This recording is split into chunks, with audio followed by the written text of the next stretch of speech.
Phone tapping కోసం software తెప్పించింది ఎవరు? అంత డబ్బు ఎక్కడి నుంచి వచ్చింది? ఫోన్ ట్యాపింగ్ కేసులో నవీన్ రావుకు సిట్ ప్రశ్నలు. 9 గంటల పాటు బీఆర్ఎస్ మాజీ ఎమ్మెల్సీ విచారణ. ఇక ప్రముఖ నేతలకు నోటీసులు అంటూ చూస్తా ఉన్నాం.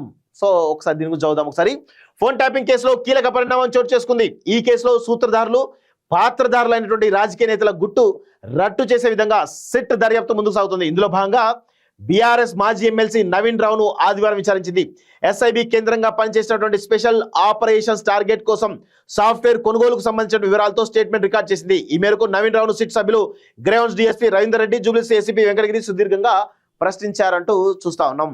సో నేను చెప్పిన కదా ఇంతకుముందు, రాజకీయ నాయకత్వం నుంచేమో కేసీఆర్, కేటీఆర్, హరీష్ రావు, సంతోష్ రావు, ఇటు పోలీస్ అధికారుల నుంచేమో ప్రభాకర్ రావు, రాధాకిషన్ రావు, అదేవిధంగా ప్రణీత్ రావు, గోన సందీప్ రావు, ఇక మిగతా వాళ్ళు. సో మధ్యలో నవీన్ రావు, శ్రవణ్ రావు, రవిపాల్ ఈ ముగ్గురు. అంటే ఇప్పుడు వీళ్ళకు సమాచారం కావాలి. ఎవరికి? కేసీఆర్ కుటుంబానికి రేవంత్ రెడ్డి ఏం చేస్తున్నాడు, రేవంత్ రెడ్డి ఎవరితో ఏం మాట్లాడుతున్నాడు, లేకపోతే ఇంకేమేం జరుగుతుందని చెప్పేసి ఆ అంశం, ప్రతిపక్ష నాయకులకు సంబంధించినటువంటి ఫోన్ ట్యాపింగ్ చేసే అంశం, వాళ్ళకి సంబంధించిన డీటెయిల్స్ వీళ్ళకి కావాలి. దానికి పోలీస్ డిపార్ట్మెంట్ పనిచేయాలి. సో పోలీస్ డిపార్ట్మెంట్ ఎందుకు? ఇప్పుడు వాళ్ళకి అడ్వాన్స్ టెక్నాలజీ కూడా డివైసెస్ కావాలి. అది ఎవరు సమకూర్చాలి? ఇప్పుడు వీళ్ళు ముగ్గురు, నవీన్ రావు, శ్రవణ్ రావు, రవిపాల్, వీళ్ళు కలిసి ఆ యొక్క ఎక్విప్మెంట్ను వాళ్ళకి అప్పగిస్తే, అందులో ఒక ఎక్విప్మెంట్ వాళ్ళకి ఇచ్చి ఒక ఎక్విప్మెంట్ వీళ్ళ దగ్గర పెట్టున్నారు. చూడండి ఎంత కామెడీదో. 2 ఎక్విప్మెంట్ 3 ఎక్విప్మెంట్ కొంటున్నారు. ఒకటేమో వాళ్ళకి ఇచ్చి మీరు మీ ఎస్ఐబి ఆఫీస్లో పెట్టుకోండి అని చెప్పేసి, ఇంకోటేమో ఐన్యూస్ ఆఫీస్లో పెట్టడం జరిగింది. ఇట్లా ఫోన్లన్నింటినీ కూడా ట్యాప్ చేసి, అఫీషియల్గా ట్యాప్ చేసి మొత్తం సమాచారం తీసుకునే ప్రయత్నం చేశారు. ఇక మరి ఈ నవీన్ రావు చేసిన పని అది. మరి దానికేమో మరి ఈయనేమో నన్ను అడగలేదు, చేయలేదని ఈయన మాట్లాడుతున్నారు.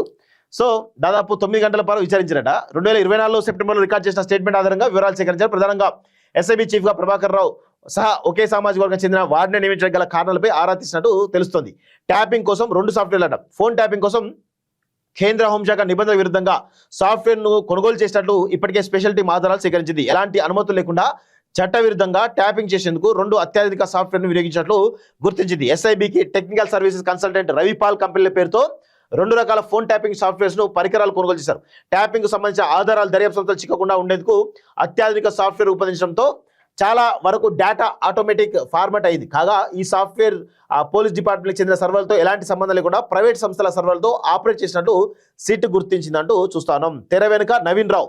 గత ప్రభుత్వ హయాంలో ఎమ్మెల్యే కోటాలో ఎమ్మెల్సీ అయినటువంటి నవీన్ రావు సిటీ టాస్క్ ఫోర్స్ తరహాలోనే ఎస్ఓటి పోలీసులతో స్పెషల్ ఆపరేషన్ చేసేందుకు తమ సామాజిక వర్గ అధికారులు నియమించడం లోను కీలకంగా వివరించినట్టు సిట్ ఆధారాలు సేకరించింది. ప్రభాకర్ రావు సహా నిందితుల స్టేట్మెంట్ల ప్రకారం నవీన్ రావు ఆధ్వర్యంలోనే ఆ ట్యాపింగ్ వ్యవహారం నడిచినట్లు సిట్ ప్రాథమిక నిర్ధారణకు వచ్చింది.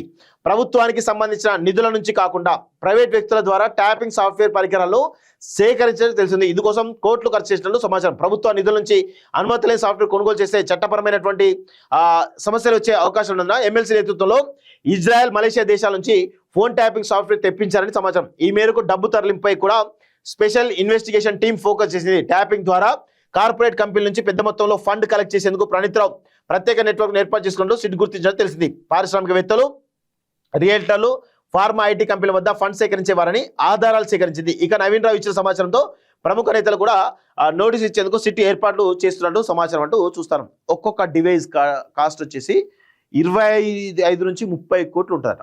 సో అట్లా వీళ్ళు ఇన్ని పరికరాలు డైరెక్ట్ మరి ఎట్లా ట్రాన్స్ఫర్ చేసారో ఏందో తెలియగానే మొత్తానికైతే పెద్ద ఎత్తున తీసుకొచ్చి అయితే కొంత ఫోన్ ట్యాపింగ్ చేసినట్టుగా చాలా స్పష్టంగా అర్థమవుతుంది.